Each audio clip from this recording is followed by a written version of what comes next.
Hello, in this short video I'm going to demonstrate the functionalities of my project number 2 for the CS50 Web course. So the first requirement is that my model has at least 3 more classes than the user class.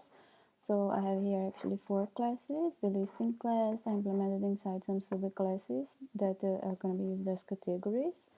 Like for example, listing status, listing category. I have the bidding class, listing comments, watch list. Moving on to the next one, I'm going to increase my screen a little bit. I can go to the Django admin, and I'm going to log in here.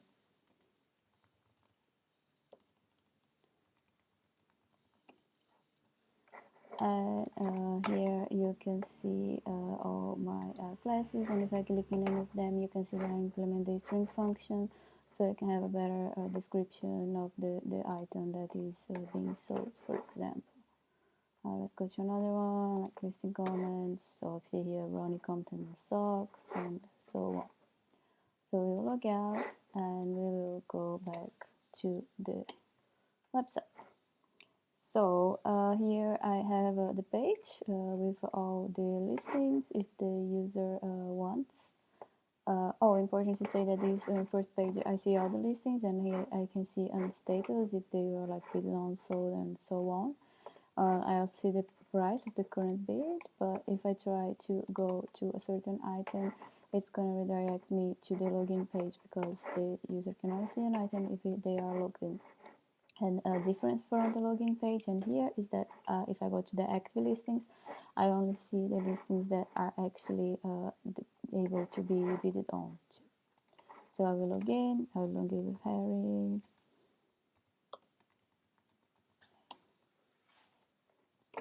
And here we are going to see the listing page. Let's pick something, for example, this book. I have here, as it was required, the title, the description. I have here the price, and I also have the photo when it's available. I can save that item on my watch list. And if I go above, I click on watch list. I can see all the items that I have on my watch list and also the date that the bidding is ending. So if I go to this one that I saw before, wow, this one is quite expensive one, going for 450 cadence. I try to be a bit less, 101. It doesn't work. I need to bid at least for 51 because there is already a current bid of 450. So, and congratulations, I'm winning, have the highest bid. Another thing that was asked, I go to the active listing. This one, there's no bidding yet, asking me to bid for 3 gallons, so I try to bid the 3 they're asking for. Okay, it works. I can bid the minimum of 3. And apart from that, if I go to the selling, I can see all the items that I'm currently selling, and there are 3 types of status that an item can have. If there are no biddings yet in an item, the owner of that item can set the bidding to paused. But if there are already some biddings in it, let's go back to selling. Like for example, invisibility cloak, I think there are some biddings in it. Yeah, there is a current bid, so I can only end the bid. Harry decided to sell this for 500. Okay, it's sold. And I have a message, sold for 500. And last but not least, let's log out and log in again as the drifter. Okay, log in. And well, the drifter, I think he was the one who got this invisibility.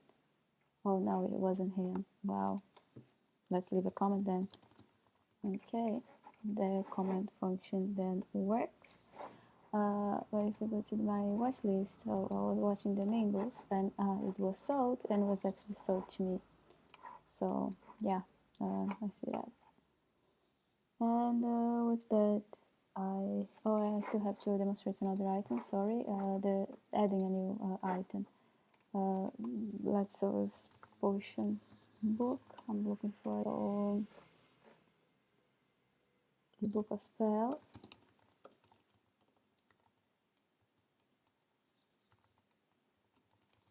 Special edition. But URL value forbidden again. And I can select here the status for my reading, and I will put it as active. I will try to search straight away. Yeah, I can. Someone can come here, and I will log out. I will log in now as Harry, for example, again. And I will come to the book of spells, and yeah, I will bid 50 galleons. I'm winning. Save on my watch list. Go to the watch list and see everything I have my watch list here. And with that, I demonstrate all the functions that were required.